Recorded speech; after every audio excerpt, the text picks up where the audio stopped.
Welcome back into the Sports Source. This segment brought to you by Elkmont Station. When it comes to Sunday brunch, and I'm assuming you're taping our show and you plan to watch online, the place to go is Elkmont Station off Campbell Station Road. As a matter of fact, if you wind up going down there for a Sunday brunch, what you need to do is make sure they've got us on the screen. I was told that they're going to have us on down there. So you can go down to Elkmont Station, watch the show right there. Great food, handcrafted cocktails, brand new Sunday brunch experience at Elkmont Station. It's the only thing like it out in deep West Knoxville. Campbell Station Road's a great, great new place from the same folks. If you like Scrambled Jakes, Elkmont Station is going to be for you. ElkmontStationKnox.com to check out their menu, their regular menu, and their Sunday brunch menu right there online. Okay, we're back with all of our VFLs here, and I want to go ahead and put in the, there we go. Chris, if we could put in the poll graphic just for a second. I'm throwing you off, but I just want to tease people to get them to remind them to do it. Let's see where we stand. How many of Tennessee's next 4 games will they win? 21% of you say they'll go 1-3. 42% say 2-2. 30% say 3-1, and 7% say they're going to go 4-0, beat A&M, Alabama, Carolina, and Kentucky. So let us know what you think, how many games they're going to win out of the next 4. All right. This segment called the Stowell Train, VFL Mike Stowell, former offensive lineman, former captain, former teammate of Sterling Henton. He breaks it down for us, gives us his big takeaway for the game. Let's go ahead and take a look at what Mike had to say last night. Hey, John, this week the Stowell Train is more like the Stowell roller coaster. 3 minutes left in the second quarter, they're here. 3 minutes left in the third quarter, they're here. What team is it going to be? Reminds me of the Seinfeld episode, one of the greatest of all time, the Festivus episode. Jerry had a girlfriend named Gwen. In one light, she looked great. In another light, not so much. That's what you have with this team. I'm really concerned about the consistency. I'm really concerned about how they can look so good and then all of a sudden fall flat on their face. You look at last year, they were very consistent. They could click. They could make things move. When they don't do it this year, it's off, it's on. Doesn't make me feel too good heading into the stretch of games that they have where they really got to have some key wins and keep building. They're this far into the season, and they're just not progressing like I'd like them to see. But, hey, next week's next week. I'm sure Neyland will be rocking. We owe South Carolina a few paybacks. Very good. All right, gentlemen. I'll start with these two since you weren't in that first segment where we talked a little bit about the inconsistency. And it's one of the things I like about the show is we have so many of you guys out here. We got media guys, we got players. There are people who felt they were more consistent. There were people who said, well, that second half they weren't consistent. So we got a little debate going on here. You're Mr. Positive. You're Mr. Realist. No offense. But let me ask you guys about the inconsistency. It did drop off there. Is that a concern for you moving forward as it is Mike Stowell? Well, for me, it's not a concern. Of course not. If you're up 31 points, I mean, as players, we all know what happens when you're up 31 points. It's hard to keep that engine going, keep that super unleaded fuel going inside the engine. We were up 31 points, man. So let's not forget that. So, hey, if we win by 31 and then we win by being like we played yesterday, I'm taking it. Problem was you weren't consistent and you didn't win by 31 against Austin Peay. You weren't. We're talking about yesterday, right? No, I'm talking about overall. He's talking about as a team. We're talking about yesterday. No, we're talking about as a team as a season. Okay. So he said moving forward, is it a concern though that you have had times of inconsistency since Joe Milton took it? It's not like Hendon Hooker scored a touchdown on every drive. Right. But we went back and showed this after the Virginia and Austin Peay game. You have had more times of 4 straight drives without a score under Joe Milton than you ever did under Hendon Hooker. You've also got new receivers out there, some of them. So it's not, and you've got the line that's still beat up. Who knows if Cooper Mays is ever going to play? So the question is, Marlon, do you think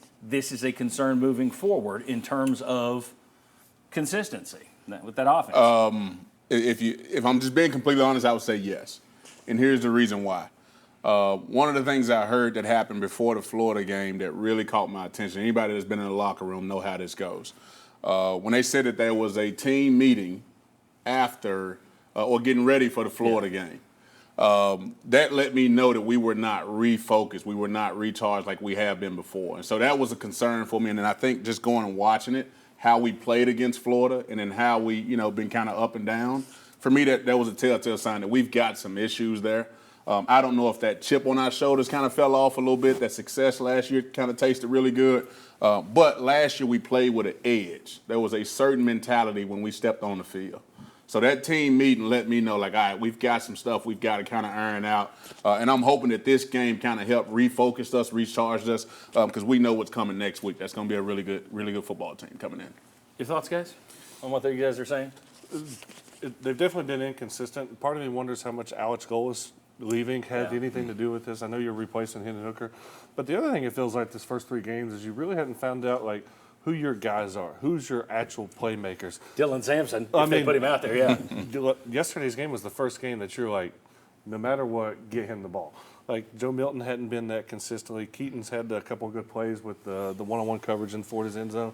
Thornton hasn't come in and proven himself to be that Jalen Hyatt type receiver. And so it's like the coaches haven't really found out who those guys are. The South Carolina game, I think, will answer this question. Kevin, I think that's a good point. The fact that by this time last year, you knew Tillman was the guy. Then Tillman gets hurt, and by this point, you knew Hyatt was the guy. Mm-hmm. Okay, he was going to fill in. He was there. Aside from Dylan Sampson, Jalen Wright's good, Jabari Small's good, but in terms of the receiving core, and the tight ends have kind of disappeared this year, so I don't know who you count on there. I just think this team reminds me a lot of Tennessee baseball 22 to Tennessee baseball 23. And Tony Vitello kind of cautioned us the whole time, like, hey, these guys, they got to find themselves. They got to be their own team. They got to find their own leadership. So, like, I feel like these guys, they're becoming. They're not there yet.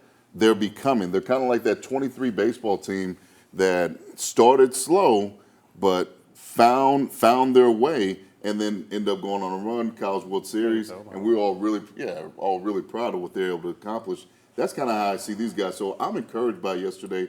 Listen, it's a group of 5 opponent, all right? Yeah. So that's what you're supposed to do Yes, against it is. them. Yep. So I'm happy that you handle business because guess what? We played an FCS opponent and we didn't handle business. So, like, I feel like we're getting closer, coaches, players, the entire staff, to understanding who we are, what we're about, and what we do well. I went into that game not knowing if you were going to see Austin Peay again. I thought it might be that level of performance. I thought you might have seen the peak of Tennessee's offense.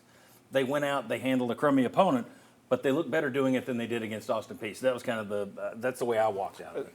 And I did think it was a great thing that, your first 10 plays of any game are scripted. For them to script Joe Milton to keep that ball on the run on the first play game, I think that's going to bode well for the next game. Let me throw something out here that I thought was interesting, just a little note. First downs by penalty. We talk about Tennessee not being as up-tempo, not being as consistent. I went back and looked. Last year, Tennessee had 330 first downs as a team in 13 games. They had 41 penalties. Of those 330 were by the opponent penalties. Now you got some roughings and some face masks, but a lot of that's probably guys jumping off sides, nervous about what they're playing. 12%. You were 9 better. You were 25% better than anybody else in the conference in terms of first downs by penalty. This year, you've had 84 first downs and only 2 are by penalty. You've gone from 12% of them to 2%. All right, and look at the overall opponent penalties. Last year, 8.5. This year, 5.2. I may be wrong. I may be reading into that, but that seems like a pretty big drop to be a third of the way through the season. My guess is that tells you either A, you're not as efficient in playing at the same tempo as you did last year, or B, people aren't as scared of you as they were last year, which can also get in your head. Is that BS? You're laughing at it. I'm laughing because, I go back to my word is continuity. It's all continuity on offense. And what I saw yesterday, what I'm very proud of is that first down production was skyrocketed simply because we had more people playing the plays versus anticipating what they thought the play was going to be.